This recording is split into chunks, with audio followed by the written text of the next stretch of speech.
അധ യോഗാനുശാസനം.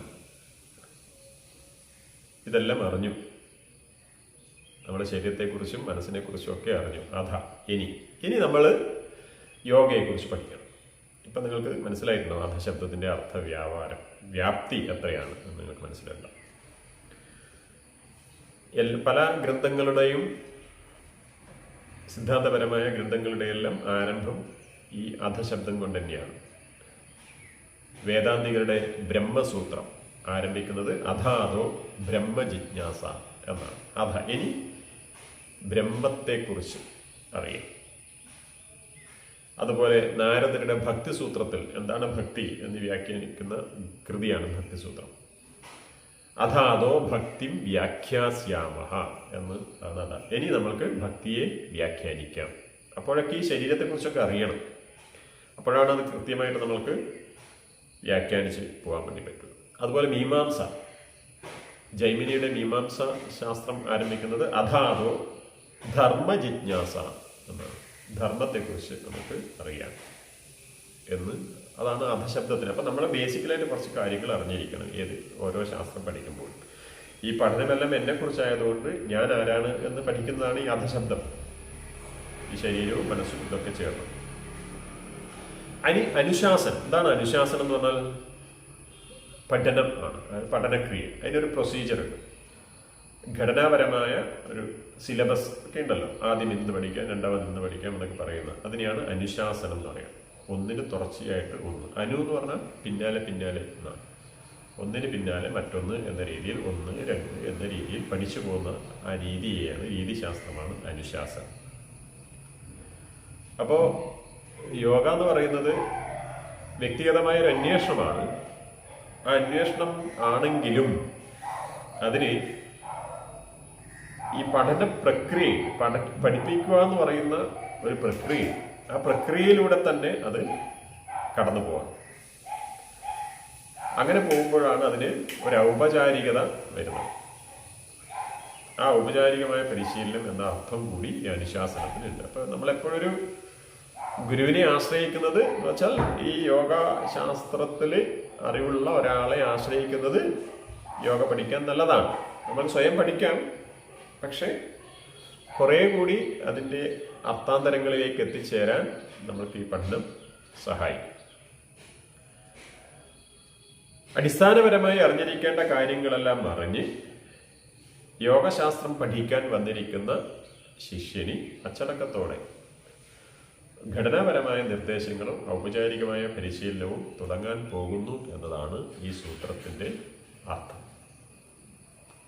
അപ്പം എന്തൊക്കെ മുന്നറിവുകൾ ഉണ്ടാവേണ്ടതെന്ന് നമ്മൾ നേരത്തെ പഠിച്ചു. നമ്മൾ ശരീരത്തെക്കുറിച്ച് അറിയണം, സ്ഥൂല സൂക്ഷ്മ കാരണ ശരീരങ്ങളെക്കുറിച്ച് അറിയണം. അതുപോലെ ശരീരത്തിന് ഊർജ്ജം നൽകുന്ന സൂക്ഷ്മ ശരീരത്തെ അറിയണം. സൂക്ഷ്മ ശരീരത്തെക്കുറിച്ച് അറിയുമ്പോൾ നമ്മൾ പ്രാണനെക്കുറിച്ച് അറിയും. പ്രാണൻ, അപാനൻ,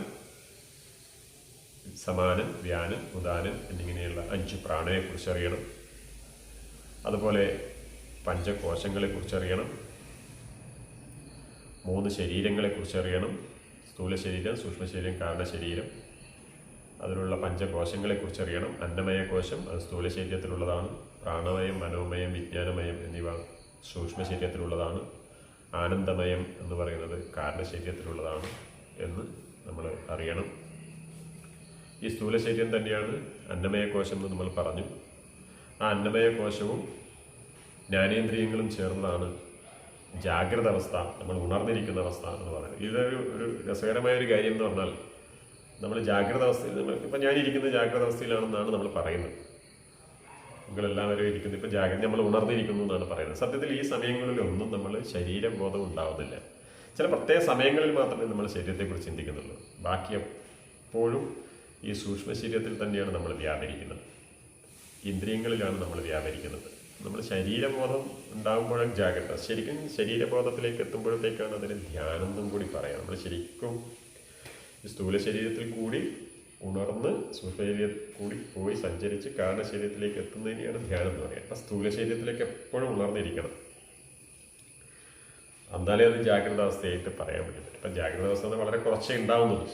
അതുകൊണ്ടാണ് എഴുത്തച്ഛൻ പറഞ്ഞത് ആകെ നിരൂപിക്കൽ സ്വപ്നതുല്യം സഖേ, എല്ലാം സ്വപ്നം തന്നെയാണ് എന്ന്. ഇത് കുറേ നീണ്ടു നിൽക്കുന്ന സ്വപ്നം, ഉറങ്ങിക്കിടക്കുമ്പോഴുള്ളത് അല്പസമയത്തുള്ള സ്വപ്നം. അത് അല്പസമയമായി നമുക്ക് ഫീൽ ചെയ്യുന്നത് നമ്മൾ ഉണരുന്നത് കൊണ്ടാണ്. അല്ലാതെ ആ അനുഭവം കൃത്യമായ ടൈം സ്പാൻ അതിനുണ്ടാവും. നിങ്ങളുടെ സ്വപ്നം ഒന്ന് വിശകലനം ചെയ്ത് കഴിഞ്ഞാൽ മനസ്സിലാവും. ഒരാൾ നമ്മളെ പിന്തുടരുന്നു, നമ്മൾ ഓടുന്നു, കതക്കുന്നു, വീഴുന്നു എന്നൊക്കെയുള്ളത് ഒരു സെക്കൻഡ് വെച്ച് സംഭവിക്കുന്നതല്ല, മണിക്കൂറുകളോളം നമ്മൾ സംഭവിക്കുന്നതായിട്ടാണ് നമുക്ക് അനുഭവപ്പെടുന്നത്. അതുകൊണ്ടാണ് അതിന് സ്വപ്നം എന്ന് പറയുന്നത്. അതേ രീതിയിൽ തന്നെയാണ് നമ്മളിപ്പോൾ ഉണർന്നിരിക്കുന്ന ഈ ഇതിനെയും കാണേണ്ടത്. അപ്പം അതാണ് അന്നമയ കോശം. രണ്ടാമത്താണ് സൂക്ഷ്മ ശരീരം. ആ സൂക്ഷ്മ ശരീരത്തിലാണ് പ്രാണമയം, മനോമയം, വിജ്ഞാനമയ കോശങ്ങളുള്ളത്. പ്രാണമയ കോശത്തിലാണ് പ്രാണനും കർമ്മേന്ദ്രിയങ്ങളും ഉള്ളത്. മനോമയ കോശത്തിലാണ് മനസ്സും ജ്ഞാനേന്ദ്രിയങ്ങളും ഉള്ളത്. വിജ്ഞാനമയ കോശത്തിലാണ് ബുദ്ധിയും ജ്ഞാനേന്ദ്രിയങ്ങളും ഉള്ളത്. അപ്പം ജ്ഞാനേന്ദ്രിയങ്ങൾ രണ്ട് തരത്തിലുണ്ട്. ഒന്ന് മനസ്സിൻ്റെ കേന്ദ്രീകരിച്ചും ജ്ഞാനേന്ദ്രിയങ്ങളുണ്ട്, മറ്റൊന്ന് ബുദ്ധിയെ കേന്ദ്രീകരിച്ചും ജ്ഞാനേന്ദ്രിയങ്ങളുണ്ട്. അത് നമ്മൾ നേരത്തെ അന്ധഃകരണത്തെക്കുറിച്ച് പറഞ്ഞപ്പോൾ പറഞ്ഞു. കണ്ണ്, അറിവ് നമ്മളിലേക്ക് എത്തിക്കുന്നത് കാഴ്ചയാണ് അല്ലെങ്കിൽ കേൾവിയാണ്. ഈ ജ്ഞാനേന്ദ്രിയങ്ങൾ ഏതെങ്കിലും കൂടിയാണ് നമുക്കത് എത്തുക. അങ്ങനെ എത്തിക്കഴിയുമ്പോഴേക്ക് അവിടെ മനസ്സ് പ്രവർത്തിക്കുമ്പോഴാണ് സങ്കല്പം ഉണ്ടാകുന്നത്.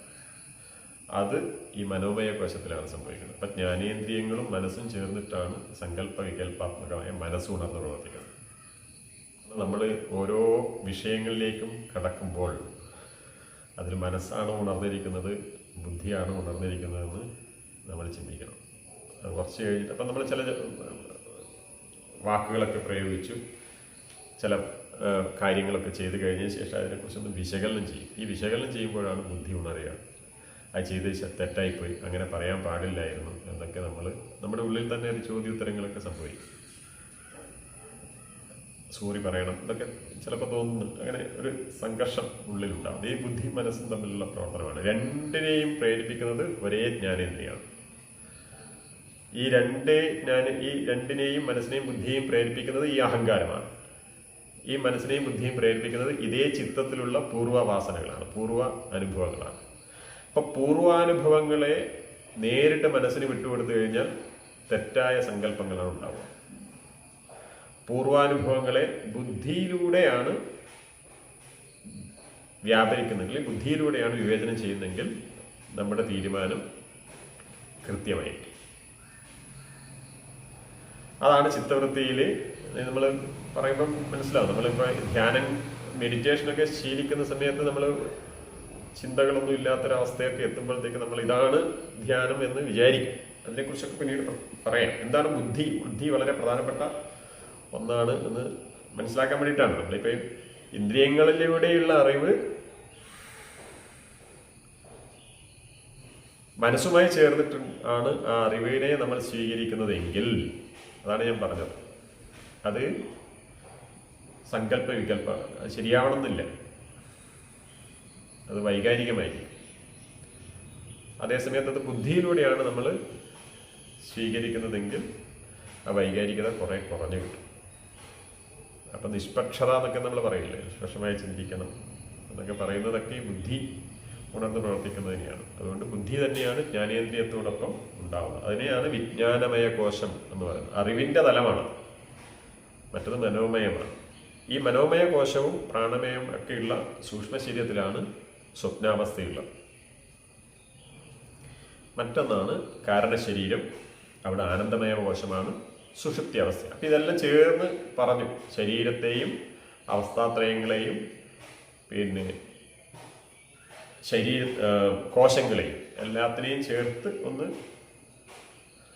ക്രോഡീകരിച്ച് പറയണം. ഇതാണ് ആധാശബ്ദത്തിൻ്റെ അർത്ഥം. ഈ കാര്യങ്ങളൊക്കെ നമ്മൾ അറിയണം. ഇതിനെല്ലാം അപ്പുറത്താണ് ഈ സച്ചിദാനന്ദ സ്വരൂപം, ആത്മസ്വരൂപം എന്ന് പറയുന്നത്. അത് സച്ചിദാനന്ദമാണ്. അപ്പം പുരുഷനും പ്രകൃതിയും എന്ന് പറയുന്ന സങ്കല്പം അനുസരിച്ച് നോക്കിക്കഴിഞ്ഞാൽ ഈ പ്രകൃതി, മൂലപ്രകൃതി എന്ന് പറയുന്നതല്ല സത്യം, അതിൻ്റെ അകത്തിരിക്കുന്ന പുരുഷനാണ്. ആ പുരുഷനെ എപ്പോഴും ഉണർന്നിരിക്കുന്നതായി, വ്യാപരിച്ചിരിക്കുന്നതായി നമുക്ക് അനുഭവപ്പെടുന്നതാണ് ചിത്തവൃത്തി നിരോധനം. അതാണ് രണ്ടാമത്തെ സൂത്രത്തിൽ പറയുന്നത്.